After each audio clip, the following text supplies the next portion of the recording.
도무지 감사할 수가 없을 것 같은 그런 상황에서 농담이나 비꼬는 말이 아닌 우리가 진짜 감사를 할 수 있을까요?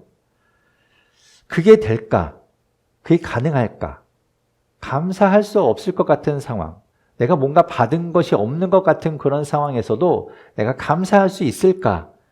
그것이 가능할까 생각해 보았습니다. 만약에 그게 가능하다면 도대체 무엇 때문에 그것이 가능할 수 있을까? 그 원인을 좀 찾고 싶었어요.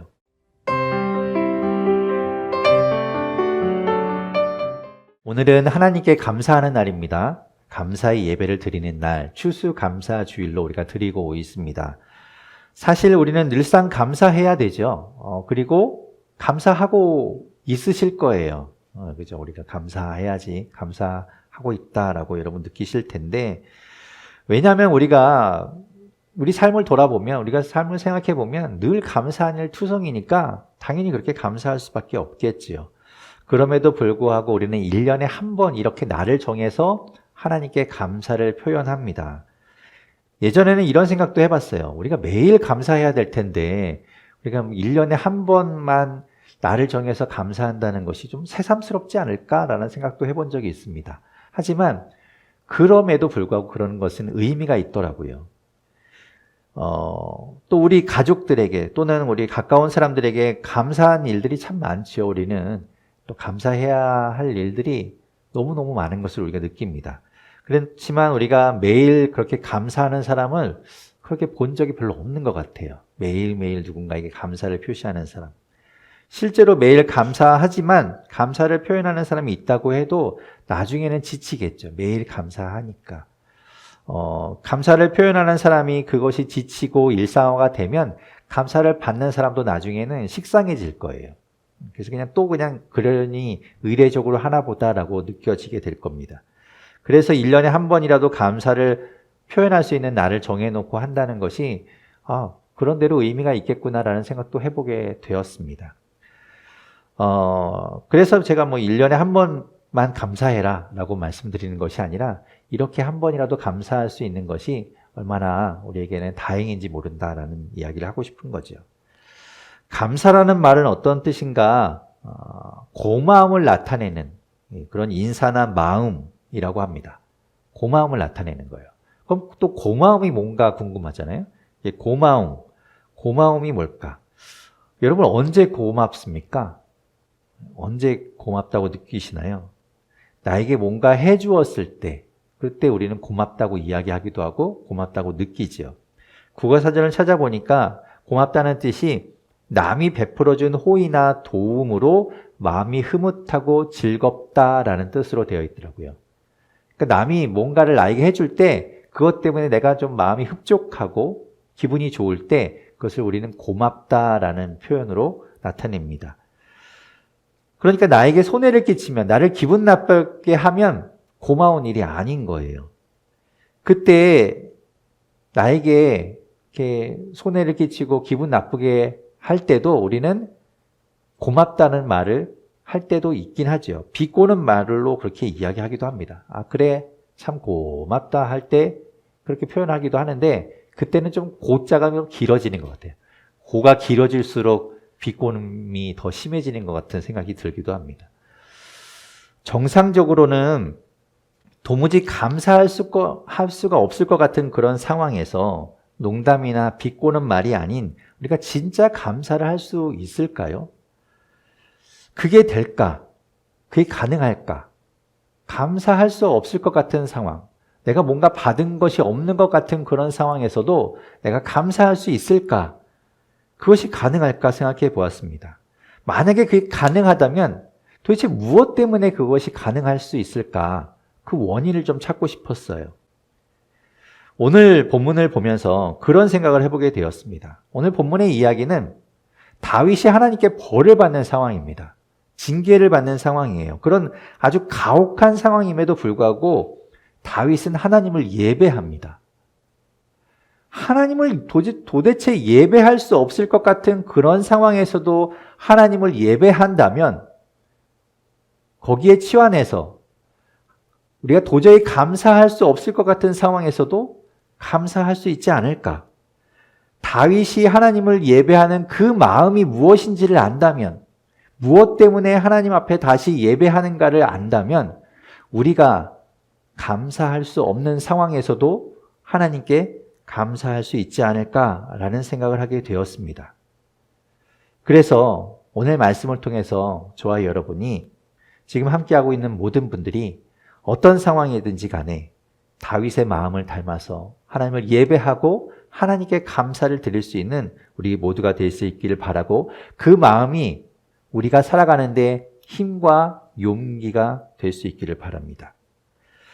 오늘 이 본문은 우리가 얼마 전에 본 본문이에요. 그죠? 10월 달에 묵상 본문으로 보았던 그런 본문입니다. 이 본문의 어떤 배경을 좀 말씀드리면, 다윗이 이스라엘의 첫 번째 왕이잖아요. 그 첫 번째 왕이 된 이후에 인구 조사를 합니다. 첫 번째 왕이 아니군요. 사울 왕이 있으니까 두 번째 왕이군요. 인구 조사를 합니다. 그런데 이 인구 조사를 해서 기록되어 있는 사무엘하 24장은 다윗 왕이 언제 인구 조사를 한 것인지에 대해서는 나와 있지 않아요. 그러니까 다윗 왕이 초기에 왕이 되자마자 인구 조사를 한 건지, 아니면 한창 왕을 잘 수행하고 있을 때 인구 조사를 한 건지, 말년에 한 건지 알 수는 없습니다. 그런데 중요한 것은 다윗이 인구 조사를 했다는 그 사실이에요. 인구 조사를 한 것이 왜 문제가 될까?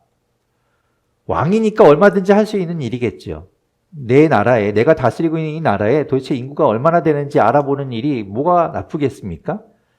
우리나라에 몇 명이 살고 있는지 우리도 해마다는 아니지만 2년인가 몇 년마다 한 번씩 인구 조사하죠. 그게 오히려 나쁜 일이라기보다는 좋은 일이 될 수도 있어요. 하나님은 그런데 인구 조사하는 것을 그렇게 좋아하시지 않습니다. 정확하게 말하면 하나님이 인구 조사를 하라고 지시하지도 않았는데 인구 조사하는 것을 싫어하세요. 왜 그런가 하면, 인구 조사라는 말, 이 인구를 조사한다라고 생각할 수 있지만 엄밀하게 따지면 군인을 조사하는 일이기 때문에 그래요. 조사해서 그 파악한 숫자를 이 사무엘하 24장에 기록하고 있는데, 그 숫자를 보면 이 조사를 왜 했는지 목적을 알 수 있습니다. 오늘 본문 앞에 나오는 24장 9절 말씀을 제가 읽어볼게요. 요압이 왕에게 백성의 수를 보고하였다. 칼을 빼서 다룰 수 있는 용사가 이스라엘에는 80만 명이 있고 유다에는 50만이 있었다. 그러니까 보십시오. 어떤 사람들을 조사했다고요? 칼을 빼서 다룰 수 있는 용사, 그러니까 전쟁에 나가서 싸울 수 있는 사람들을 조사했다는 거예요. 그러니까 인구 조사하면 모든 사람을 다 세야 되는데 그렇지 않고 싸움에 나갈 수 있는 사람들, 그러니까 전쟁에 동원될 수 있는 사람들의 수를 조사했다는 것이죠. 노인은 빠졌습니다. 여자는 빠졌습니다. 어린아이들도 빠졌습니다. 그러니까 싸울 수 있는 남자들만 조사를 한 거예요. 그러니까 인구 조사라고 엄밀하게는 말할 수 없지요. 그렇다면 왜 군인들의 수를 셌을까? 그래야 전쟁에서 이길 수 있기 때문에 그래요. 이스라엘에 80만 명이 있고 유다에는 50만 명이 있습니다. 그럼 합치면 몇 명입니까? 130만 명 있잖아요. 그 130만 명이 있는지를 알아야 전쟁을 할 수 있는 거예요. 만약에 적군이 쳐들어왔을 때 그 적군이 대략적으로 몇 명 정도 되는지가 파악이 되면 거기에 얼마든지 우리가 대처해서 이길 수 있습니다. 10만 명이 쳐들어오면 우리에게는 130만 명이라는 숫자가 있으니까 여유롭게 한 20만 명 보내면 그러면 이기는 거죠. 그런데 반대로 또 많이 잡아서 한 200만 명이 쳐들어왔습니다. 그러면 우리는 130만 명밖에 없으니까 전쟁할 필요가 없어요. 항복하면 됩니다. 괜히 나갔다가 싸우면 그 많은 130만 명 인류 수도 있으니까 그것은 어리석은 일이죠.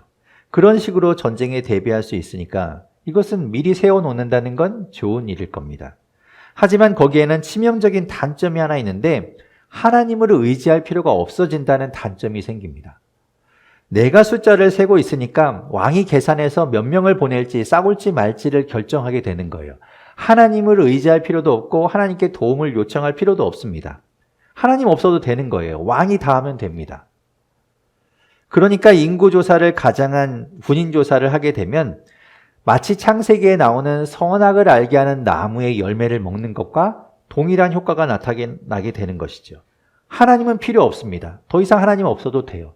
나 스스로 결정하면 되는 것이고 내가 생각해서 판단하면 되는 겁니다. 그것이 성경에서 말하는 하나님이 싫어하시는 교만이라는 거예요. 자기 혼자 하나님 없이 모든 것 다 판단하고 결정하고 하나님은 더 이상 없어도 됩니다라고 이야기하는 그것을 교만이라고 말합니다. 하나님은 그것을 싫어하시죠. 처음에도 싫어하셨고 지금도 싫어하시고 앞으로도 영원히 하나님은 그것을 싫어하실 거예요. 결국 다윗이 군인의 숫자를 파악한 일은 하나님이 그토록 싫어하시는 일을 한 겁니다. 그래서 하나님은 다윗에게 벌을 내리기로 결정하셨고 그 중에 그 벌을 무엇을 받을지 선택하라고 말씀하십니다. 그것이 오늘 본문 13절과 14절인데요. 좀 길지만 우리 같이 한번 읽어보겠습니다. 13절, 14절 함께 읽겠습니다. 시작. 갓이 다윗에게 가서 그에게 말하여 알렸다.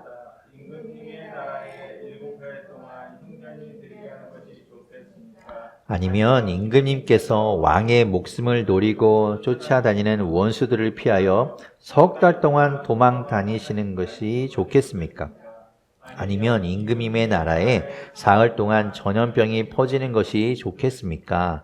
이제 임금님께서는 저를 임금님께 보내신 분에게 제가 무엇이라고 보고하면 좋을지 잘 생각하여 보시고 결정하여 주시기 바랍니다. 그러자 다윗이 갓에게 대답하였다. 괴롭기가 그지없습니다. 그래도 주님은 자비가 많으신 분이시니 차라리 우리가 주님의 손에 벌을 받겠습니다. 사람의 손에 벌을 받고 싶지는 않습니다. 하나님이 이렇게 이야기하시는 거예요. 내가 뭘 잘못했는지 알지? 그럼 이제 네가 무슨 벌을 받을지 골라봐. 우리 같으면 뭐 이런 벌을 이야기하겠죠. 반성문 10장 쓸래? 아니면 뭐 종아리 3대 맞을래? 한 달 동안 설거지 할래? 네가 골라. 뭐 이렇게 이야기했지만 하나님은 다윗에게 좀 가혹하리만큼 큰 벌을 내리시기로 결정하시고 그중에 선택하라고 이야기하세요. 7년 동안 흉년이 들게 하는 것. 7년 동안 흉년이 드는 거예요. 그리고 석 달 동안 다윗이 전쟁에 패하여 원수들에게 쫓겨다니는 것. 3일 동안 온 나라에 전염병이 도는 것. 그 중에서 선택하라는 겁니다. 전쟁과 기근과 전염병. 이것은 구약에 나오는 하나님의 대표적인 3가지 재앙에 해당합니다. 하나님은 전쟁과 기근과 전염병으로 심판하셨어요. 예레미야 14장 11절 말씀에 보면 이렇게 이야기합니다. 제가 읽어볼게요. 그들이 금식을 하여도 나는 그들의 호소를 들어주지 않겠다. 또 그들이 번제물과 곡식제물을 바쳐도 나는 그것을 받지 않겠다. 나는 오히려 칼과 기근과 연병으로 그들을 전멸시켜 버리겠다. 여기서 말하는 연병은 전염병이죠. 그러니까 이렇게 하나님께서는 전쟁과 기근과 전염병으로 그들을 다스렸어요. 심판하셨죠. 무엇을 선택하든지 간에 그것은 하나님의 재앙이 해당합니다. 여러분은 그 중에서 선택해야 한다면 여러분은 어떤 것을 선택하시겠습니까? 다윗은 3일의 전염병을 선택했어요. 하나님의 손에 벌을 받고 싶다라는 말이었죠. 그런데 여러분 7년 흉년도 하나님의 손에 벌을 받는 거예요. 물론 뭐 전쟁에 패해서 쫓겨다니는 것도 하나님이 하시게 하셨으니까 그렇기도 하지만 7년의 흉년을 지날까 아니면 3일 동안 그냥 전염병으로 끝낼까? 그 중에서 다윗은 3일 동안 그냥 확 혼나고 말자라고 생각해서 3일 전염병을 선택한 것이죠. 그 전염병으로 인해서 이스라엘 땅에 죽은 사람이 7만 명이나 되었습니다. 재앙이죠. 7만 명이 죽었습니다. 한 번에 그냥 7만 명 죽은 거예요. 온 나라에 슬픔이 가득했겠지요. 예, 집집마다 아마 애곡하는 소리가 넘쳐났을 거예요. 갑작스럽게 몇 명만 사고를 당해도 우리가 안타깝고 슬픈데 3일 동안 사람들이 7만 명이 죽었으니 얼마나 큰 충격과 또 슬픔 가운데 있었겠습니까? 이런 상황에서 어떻게 하나님을 예배한다고 할 수 있겠어요? 하나님의 징계를 받아서 7만 명이나 죽었는데 어떻게 하나님 앞에 나아가서 예배할 수가 있겠습니까? 더구나 우리가 그때도 보면서 생각했지만 10월에도 이 본문을 볼 때 우리가 납득할 수 없는 부분이 하나 있었지요. 그래서 우리는 질문했습니다. 아니, 하나님이 시켜놓고 왜 하나님이 벌을 주실까? 사무엘하 24장이 이렇게 시작합니다. 1절 말씀을 제가 읽어볼게요. 주님께서 다시 이스라엘에게 진노하셔서 백성을 치시려고 다윗을 부추기셨다. 너는 이스라엘과 유다의 인구를 조사하여라. 하나님이 말씀하셨어요. 너는 이스라엘과 유다의 인구를 조사하여라. 그래서 다윗이 한 건데 왜 하나님이 벌을 주십니까? 라고 생각할 수 있겠죠. 억울하게 느껴질 수도 있습니다. 오히려 하나님을 원망할 수도 있는 상황이 되어요. 하지만 1절을 잘 보십시오. 무슨 일인지는 모르지만 이스라엘이 하나님 앞에 잘못했습니다. 그래서 벌을 받아야 했어요. 다시라고 말하는 것을 보면 아마도 같은 잘못을 반복하고 반복했던 것 같아요. 그래서 하나님은 도저히 참지 못하시고 벌을 내리기로 한 겁니다. 그래서 하나님은 이스라엘에게 진노하셔서 이스라엘을 치려고 계획하신 거예요. 그래서 다윗을 지금 충동하신 겁니다. 벌을 주시려고 이미 작정하셨기 때문에 다윗에게 그런 시험을 주신 것이죠. 여러분, 모세는 비슷한 상황에서 다윗과 다르게 행동합니다. 하나님께 나아가서 간구해요. 출애굽기 32장을 보면 모세가 시내산에 올라가서 하나님의 말씀을 받습니다. 십계명을 받아 내려와요. 40일 동안 그곳에 머물면서 하나님의 말씀을 받고 십계명을 받아 내려올 때 그 산 밑에서는 어떤 상황이 벌어집니까? 사람들이 모세를 기다리다 지쳐서 금송아지를 만들어 놓고 그것이 하나님이다라고 이야기하면서 광란의 파티를 벌이고 있어요. 하나님이 모세에게 말씀하십니다. 너는 내려가라. 이 백성을 내가 진멸하겠다 말씀하세요. 그때 모세가 하나님 앞에 매달립니다. 하나님, 어떻게 그렇게 벌을 내리기로 작정하십니까? 하나님, 진노를 거두어 주십시오. 하나님께서 재앙을 거두시기를 간구하며 하나님 앞에 메어 다닐 때 하나님께서는 그 마음을 돌이키십니다. 그리고 다시 그들을 용서하시죠. 그런데 다윗은 그렇게 하나님 앞에 나아가 모세처럼 중재자가 되지 못합니다.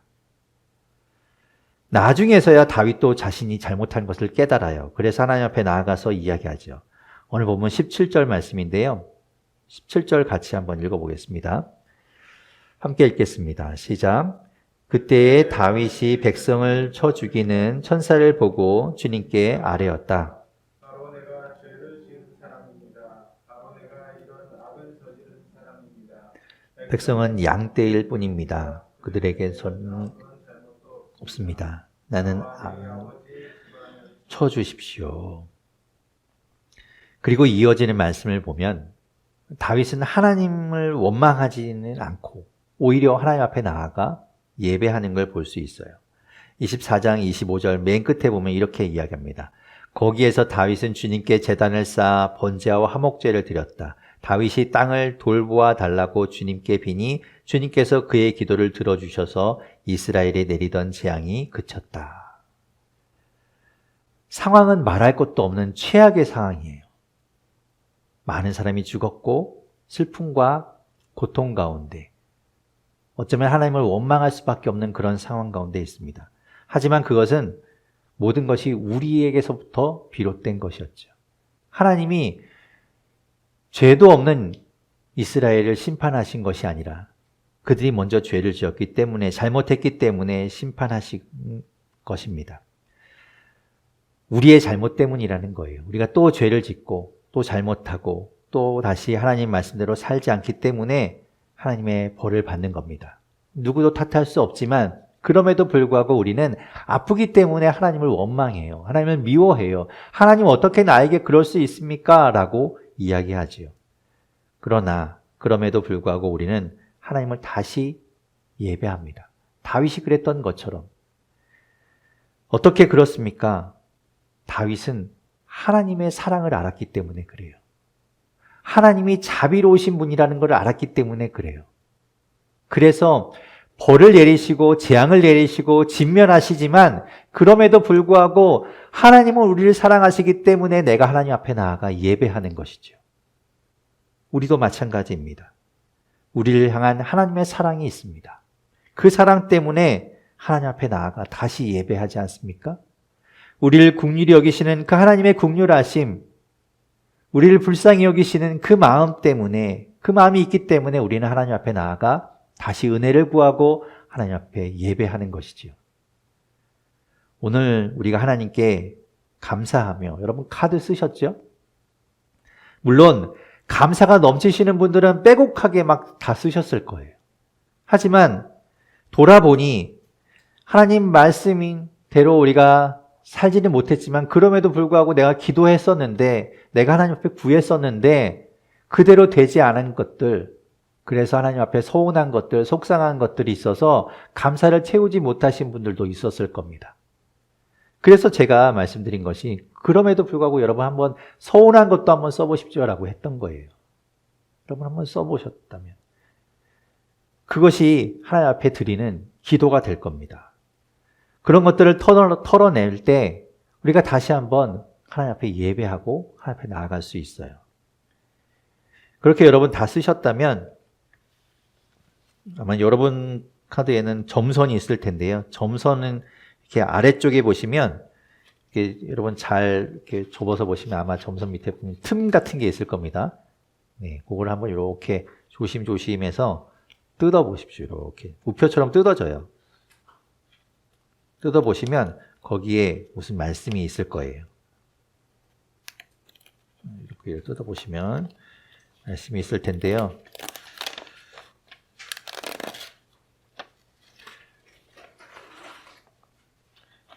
예, 제 카드에는 이렇게 써 있네요. 주님께서 한결같은 사랑으로 손수 구원하신 이 백성을 이끌어 주시고 주님의 힘으로 그들을 주님의 거룩한 처소로 인도하여 주십니다. 주님께서는 한결같은 사랑으로 우리를 인도하여 주신대요. 그것이 바로 우리를 향한 하나님의 사랑입니다. 때로는 때릴 때도 있지요. 때로는 우리가 원하는 대로 안 들어주실 때도 있지요.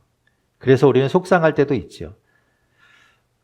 우리에게 벌을 주실 때도 있습니다. 하지만 하나님은 우리를 사랑하고 계십니다. 여전히 사랑하고 계시죠. 우리가 생각할 때는 도움받은 것도 없고, 나이가 올 한 해 돌아보니까 뭐 잘된 것도 없고, 원하는 대로 된 것도 없을지 몰라도, 그럼에도 불구하고 하나님은 여러분을 한결같이 사랑하고 있다는 그 사실을 잊지 마실 수 있기를 바랍니다. 예수 그리스도를 이 땅에 보내서 우리 대신 십자가에 달게 하신 그 사랑이 우리에게 있습니다. 그 사랑에 감사하고 그 사랑 때문에 힘을 얻고 그 사랑 때문에 용기 내어서 살아가는 우리 모두가 될 수 있기를 바랍니다.